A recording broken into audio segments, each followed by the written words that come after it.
kill me today. No, we're good. All right, ready? Yeah. All right, good evening, everyone. Chris Schultz, along with Gary Hoff here, FridayNightVictors.com. We are coming to you from the brand new 32 Taps in the heart of Carleton, Michigan. Yes. We'd like to thank the owner, Chuck Collard, and his right-hand man, Hartley Suki, for giving us the opportunity to broadcast our show from here. They will be opening up sometime in August. They're right in Grafton Road, so it's beautiful place. Yeah, right down the road from Airport High School. It is a beautiful place, and as the name says, 32 taps. They're going to have 32 different beers on tap. I think we're in the Patriot Room. Yeah, I think we are as well. It's very nice. This place is awesome. Awesome, yep. And we plan on doing multiple shows from here this year. Our first show of the year, we're going to do a power rankings, and we're going to do a little bit differently this year. And a couple things we do want to throw out at you. You know, we do have sponsors throughout the year, but we also have a donate button on the blog. So if you feel like we do something any good or worthwhile, you know, maybe you can, how about a little something for the effort? Yeah, we keep this free. It's a lot of work. We were told by some of our contemporaries that we should be charging for some of the certain things, but we want to keep it free. And that little the donate button, if you hit that, $5, $10, whatever, it would go a long way. And just to show some love that we are appreciated. Yeah, for sure. So, hey, let's do some power rankings. Yeah. And this year we have 16 teams, but instead of ranking all the teams, we're going to change it up this year, and we're only going to do a top 10.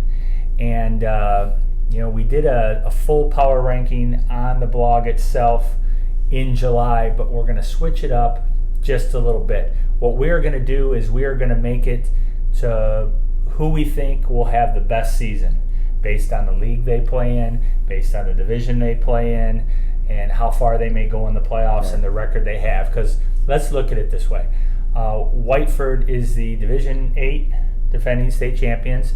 I don't think there's a way in a million years they would beat Bedford or Monroe High. And Probably that's not a knock. Right. It's just the size of the school. It's all relative.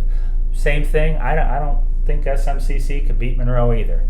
However, they could have a better season because they made it to, was that the semis last year or was it the quarters? CC? Yeah. Regional.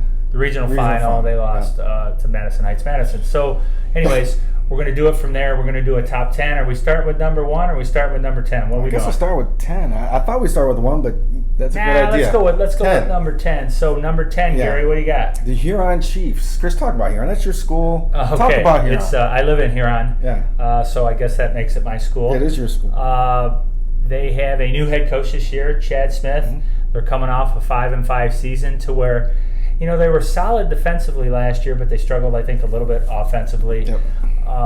They're going to be pretty young this year, but they're going to be big. I think they're kind of an unknown. I think they're going to open up the offense a little bit more. Yep. Player to watch out for with them is senior Brent Wright. He kind of played everywhere last year.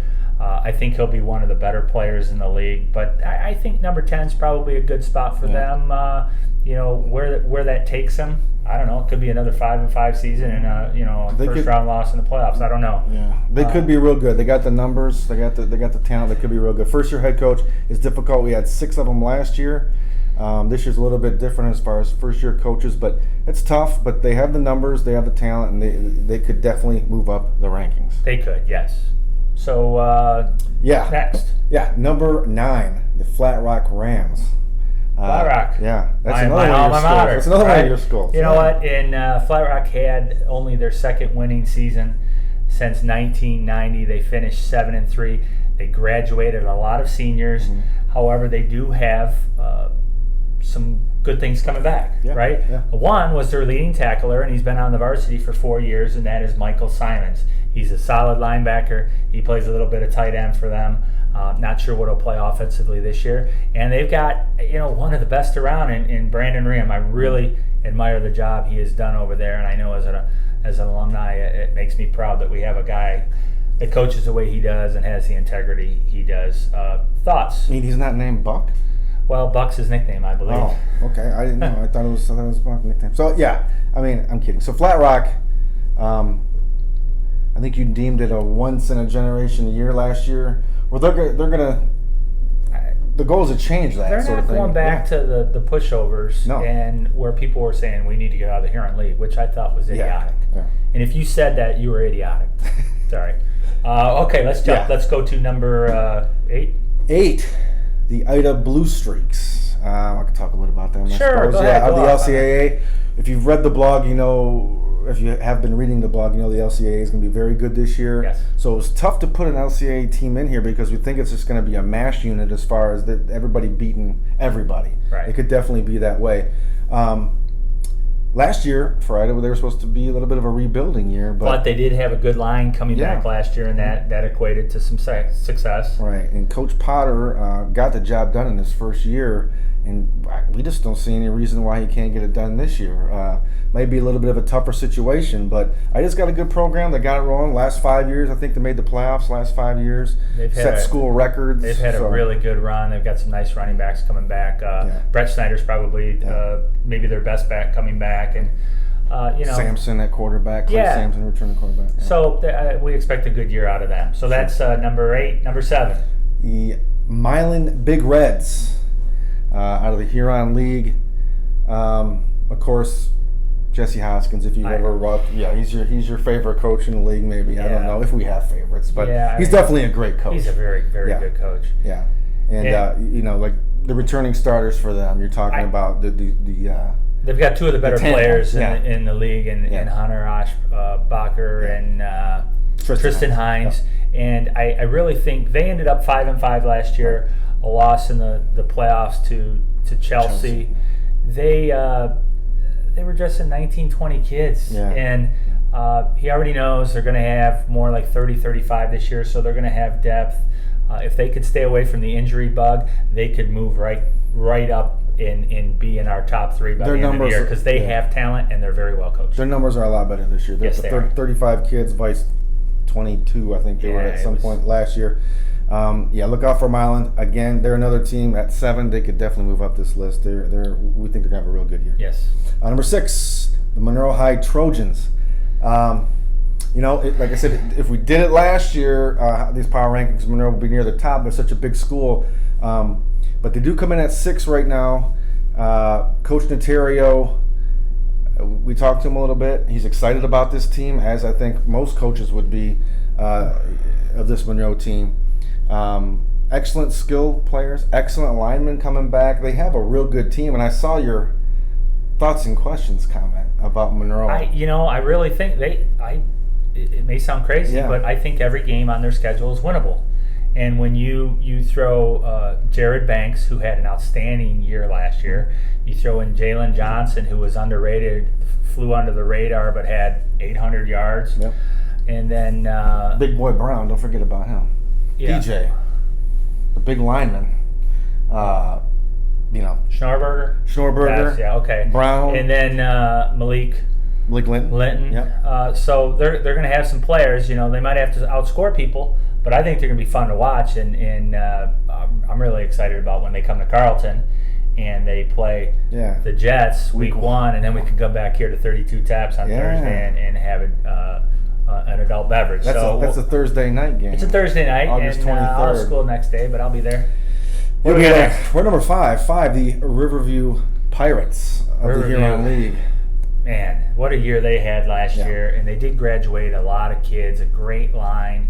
Our Huron League Player of the Year, graduated as well, and he moved on to Wayne State. But they've got Dominic Wood at quarterback, who I think he's one of the best offensive players in the Huron League. They do have some other players back, Nafe, Rice, Thomas Gardner. They've got some players there, and they're a big school. They're a Class A school playing in the Huron League, so they're gonna have another good season, I believe. I don't think they're going anywhere. I don't think so. McLaughlin's a very good coach, so it's going to be a battle with between them and Milan and others. So for the Huron League. So there you go, Riverview. What do you got next here? Number 4, we're at Bedford Kicking Mules. Number 4 out of the SEC Red. I think you just Jeff Wood. Yeah. I mean, they have so many kids that play over there. They have such a great youth program. He's a very, very good coach. They just plug people in. They have their quarterback back, which is Malaban. I think that's how you pronounce it. But there's talk that he's in a race with an up-and-comer from the JV team who's running the offense very well. So, I don't. Bedford's always going to be competitive. Will they get over that Saline hump this year? I don't know. I mean, it'll be interesting to see. And can they get by Monroe? Yeah, that's going to be a huge game. That's Bedford Monroe is going to be probably going to have to find a way to get to that. An outstanding game. Yeah. Absolutely. All right, so we're moving on. Number 3, the Carleton Marauders. Year 2, Jack Jarmo. Thoughts? Last year was, some would say, it was their best team ever at Carleton. Jarmo year 1, quite possibly the Marauders' best season ever. And they had a ton of talent. They really did. They had a talented team, a good coach, a very good coach. Yeah. It equated into a very good season. I think they could take a step up this year. Yeah, I think they're going to be better this year. They're used to the offense. That offense takes a little bit of getting used to. And year 2 sometimes makes a difference as far as that goes. Well, and everybody knows that Ian Stewart's the man there with multiple offers, and I'm sure they're going to find a way to get him the ball. He'll probably play defense as well. So I think he just got an offer from Purdue today. They're all over the place, So I don't think Carleton goes anywhere. I think they do well in the Downriver League again, and how far they go in the playoffs really, just maybe depends. another matchup with the Bucks. We'll Could see. be down the road. You never know. All right, number 2. Monroe St. Mary Catholic Central Falcons. I think many are surprised I didn't put them number 1. I think I'm surprised. You're surprised I didn't put them number 1, but the voice of reason always wins. Mm-hmm. But tell us a little bit about CC. I mean, they could go a long way. Yeah. Madison's in the way. There's obviously other teams in the way. They have a lot of very, very good football players over there. Why don't you throw a couple names out at us? I mean, obviously Coach Kiff does a really, really nice job. Yeah, he's the disciple of Coach Jarmo, obviously, and the only problem at CC right now is not a lot of kids on varsity. I think we're looking at 22 varsity players right now. Not a lot, so we're looking at a mile of last year. That could create a problem in the here and there. Could create a problem down the road. But yeah, every position, I don't want to say they're loaded, but every position they got a good player. Yeah. And of course on the blog we got a poll up, best defensive player in the league. You put it up today. Sam Cousineau's one of those individuals on there, linebacker. Just a junior, big kid. Yeah, and just athletic. Yeah, great player. And running back, you're looking at possibly Nick Marino having a breakout year. Had a good year last year as a senior. He's looking to have a real good year this year. But yeah, SMCC, you put on there Ford Field or bust. I don't want to put that kind of pressure on my homies, but Last time I said that, they won it. Okay, well then keep saying that, I guess. Just saying. So who's number 1? Yeah, then? Falcons number 2. Number 1, that leaves Whiteford Bobcats. Why wouldn't the Whiteford Bobcats be the number 1 team in the power rankings? They graduated a bunch of kids, but they're very well coached. Jason Mensing. I want to make sure I pronounce that right. And they lost some great players, but they're going to reload their conference. I don't want to say is. I think they can win their conference, and I think they can make a good run in Division 8 again. Whether they beat some of the teams they did last year remains to be seen. But I see no reason why Whiteford just doesn't re-up and make a run based on what they did last year. They'll get in the Tri-City Conference. They'll get some Tri-County. Conference. They'll get some competition from Summerfield, Clinton, and probably Morenci. Those are the best and programs. Maybe Sand Creek's going to have a little better team this year. Right. So. But why not Whiteford? I think they'll come out in the AP polls. They'll be number 1 in the state. But they did lose a lot. But that programs reload. That beautiful double wing that Coach Mensinger runs. I'm a big fan of double wing. Chris hates it. I think they'll throw the ball a little bit more this year. Yeah. I have to say, and I know I've said it on the blog. I've never been to Whiteford or Ottawa Lake. I don't know if I ever. I don't. I mean, maybe driving down 23 headed to Sylvania or Toledo, but I apologize. I just haven't been out there. Yeah. But anyways. That's it. That's number 1. That's number 1. Whiteford. That's our power rankings. We're going to try and do that every week. top 10. There'll probably be teams moving in, teams moving out. But we're going to get out and try and see some teams. Check us out on Twitter at FN Victors. And, we got new shirts, by the way. If you want to buy a shirt, we're going to have a little buy button on the blog as well. I don't know, $16 or something like that. $16 bucks. We got the logo on the back as well. But anyways, that's our first show. We'd like to thank you for watching. Make sure you subscribe to our YouTube channel. That helps us along the way as well. Thanks, everyone. Have a